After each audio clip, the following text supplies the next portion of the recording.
Hey guys, it's Steve here from stevepigottmusic.com. Today we're going to be talking about the pentatonic scale.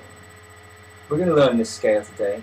It's a very, very versatile scale, one that's used in a lot of different kinds of music. It's used in blues, which we just had a video series about, a couple of different blues rhythm guitars ideas. We just did a video series on that. It covers, you get a lot of pentatonic stuff in rock. It comes up in pop, it comes up in jazz for sure, it comes up in soul, funk, Motown, all those different kinds of styles. The pentatonic scale is used quite a lot for improvisation, especially with guitarists. So we're going to learn the pentatonic scale starting at the 5th fret.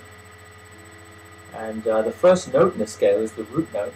That's A, the 5th fret of the low E string. That's an A note. And the scale looks something like this.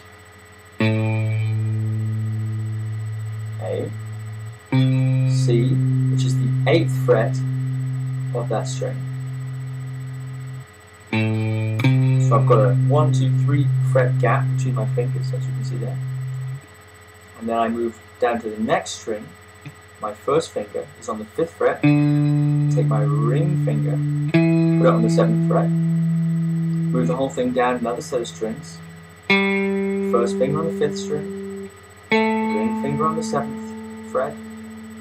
Move it down a whole new set. First finger on the 5th, third finger on the 7th. Move it down another set of strings. First finger on the 5th, pinky on the 8th, first on the 5th and the next string, pinky on the 8th. So you've got two shapes, you could say. You've got the 3 fret distance and the 2 fret distance. 5, 8, 5, 7, 5, 7, 5, 7, 5, 8, 5, 8.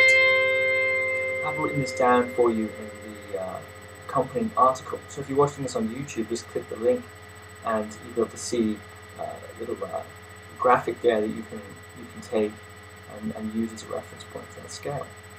Now, when it comes to practicing the scale or playing it, and getting it into your fingers and getting yourself sort of quite familiar with it, a good place to start is actually to play the scale up and down a few times. It's also quite a nice warm-up exercise before you start playing the guitar, and quite a good picking exercise.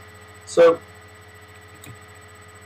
there are two things I want to make you aware of when it comes to this. First of all is the 1 finger per fret approach. That's the idea, that you have 1 finger on this fret, 1 finger on this one, and 1 finger on this one, and 1 finger on this one. So any note that happens on the 5th fret, for instance, on any string, my first finger is going to cover it. Any note that happens on the 6th fret of any string, my middle finger is going to cover it. In this scale, there aren't any notes that happen there. So we're not going to use our middle finger at all.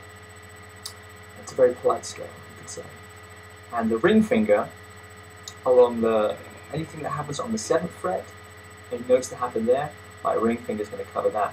My pinky is going to cover anything that happens on the 8th fret. So we've got a 4 fret span for this whole scale, and I've got 1 finger for each fret. Right? So I'd stick to that approach if I were you for when you're practicing the scale going up and down. The second thing to think about is your right hand picking technique. I'd like you, if you're first learning the scale, to practice with a down, up, down, up, down, up technique we call alternate picking. So rather than picking every note with a downstroke like this, or as some people do, believe it or not, picking every note with an upstroke, I've seen that before. You're going to go down, up, so down, up, down, up, down, up, down, up, down, up, down, up. So every time you go to a new string, you're going down, up, down, up, down, up. Okay? So I'd recommend you do bear those two technical issues in mind, 1 finger per fret and a down up picking hand pattern as you do the scale. And then you click on the metronome and do something like this.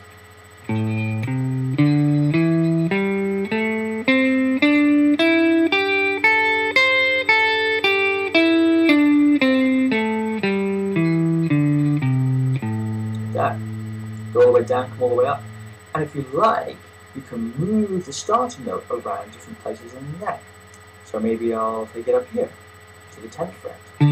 Same shape, same gaps.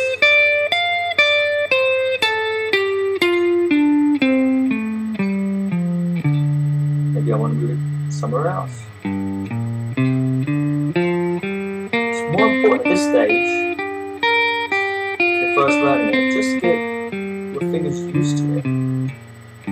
Don't worry about going fast, particularly at the beginning. That will come with some time. But first, just get those notes under your fingers in different positions, so that whenever you want to play the pentatonic scale, you can. Then the notes are freely available under your fingers, and you can start improvising with them.